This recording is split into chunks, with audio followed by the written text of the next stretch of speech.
1 month later, in March 1989, Bob Lazar went one step further.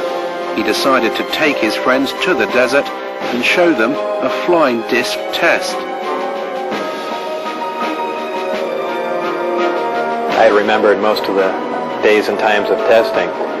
So I believe it was 8 or 9 o'clock on a Wednesday night, somewhere in March '89, I believe. We went out with Gene Huff, my ex-wife, and John Lear. Shortly after the flight time that I had recorded, white light came up off the ground and hovered, and then began doing radical step maneuvers and darting from one side of the sky to the other, doing some impossible flight characteristics. But at times the craft had glowed tremendously bright, where we thought, being miles and miles away, we thought there was something wrong and the craft was going to explode, so much so that we all got behind the car.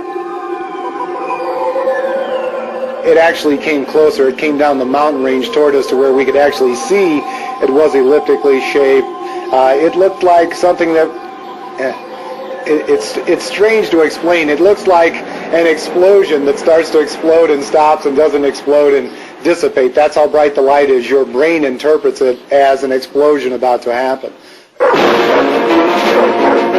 On his third visit with his friends to observe the discs at night, Bob Lazar was arrested.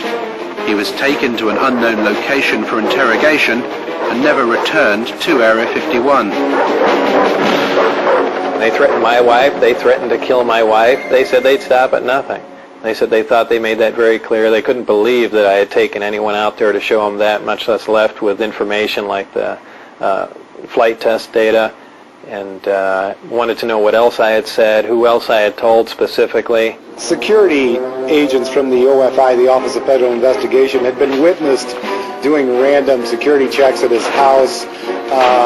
There was almost no question in anyone's mind, anyone in Bob's immediate life who talked with him on the telephone, that his phone was tapped. I mean, strange things would happen on Bob's phone and really continue to this day. Dennis Mariani, who was my supervisor, called, and all he said was, "Do you have any idea what we're going to do to you now?" And that was the end of the phone call. They were crazy. They really were. They were completely out of control. When you go to work